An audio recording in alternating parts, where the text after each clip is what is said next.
5 seconds. Comments. Madam Deputy Chairman, the main question for consideration of this House is whether the increase in the passenger fares and in the freights that has been proposed by the Railway Minister should have the support of this House or not. I have been listening with some interest to the speeches so far made, and they are all unanimous on one point, namely that there should be no increase, particularly so far as the second class passengers are concerned. What we have to decide at present is that those friends who have emphasized their opposition to this levy have also said that in view of our developing economy, in view of our developing industrialization, in view of the fact that there is a greater demand for passenger traffic as well as goods traffic, we have to develop our railway system. We have to see that we increase our lines. We have also to see that we double our lines. We have also to see that the production of the locomotives, wagons, and coaches is increased with greater rapidity. Otherwise, we will not be able to meet the demand of the developing economy. It is also agreed that, according to the recommendations of the Pay Commission, we all feel that our workers, our labourers are entitled to DA, which will be the tune of rupees 12 crores. There are no two opinions about it. It is also demanded that, so far as amenities to the workers are concerned, regarding their privileges and concessions, or the repairs to the stock are concerned, there is very urgent need that we should see that our workers do not strain themselves. An engine driver should not be asked to do work for more than 12 hours. Similarly, others in the railways should also have further concessions so far as leisure, rest, and leave are concerned.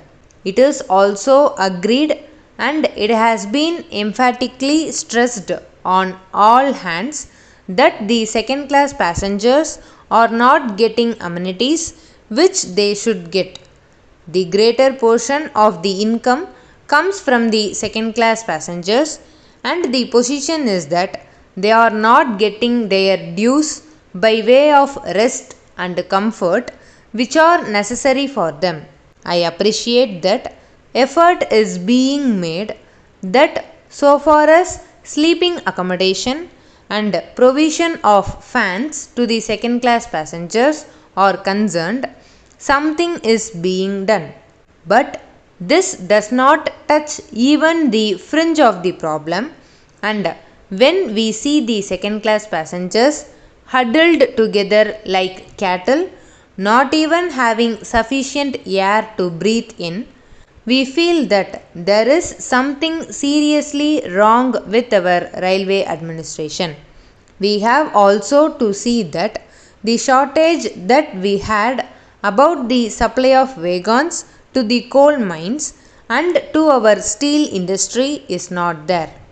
Madam, it is a strange chain of events that the minister who was in charge of steel and who gave statements in a way implying that the railways are not doing their part well is now saddled with that responsibility, and I am sure he must feel double responsibility because he knows how the industry has suffered or was likely to suffer.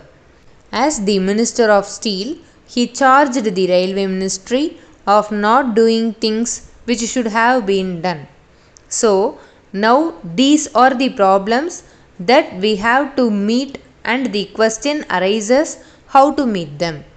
I quite understand that there could be some economy affected in administration. I could also understand that by tightening the administration and seeing that there is not much of ticketless travel, we could improve the position. I could also understand that by taking effective measures regarding the new responsibility which Parliament has placed on the shoulders of the Railway Department, namely the liability of a common carrier for goods for which they have provided rupees 2 crores, and by having all these things in mind, there could be some reduction in expenditure. But I do not think that reduction would be of a value sufficient to meet the increasing demands of the railways. That is the problem. It is true that it will be hard to increase any fare. It would be hard to increase any freight. We do realize and we do appreciate it, and as representatives of the people, we do feel every day that our people are being taxed more and more. As regards freight, madam, my own view is that so far as food articles are concerned, this proposal should be modified just as there has been a modification in the case of giving encouragement for experts and in certain other respects. Similarly, I feel that so far as food articles are concerned, the proposal should be modified, and on the other things, these freights may continue as proposed. In this way, the danger that has been pointed out by honorable members, and to a certain extent correctly, that if the prices of food articles go up, that would create difficulty, would be avoided.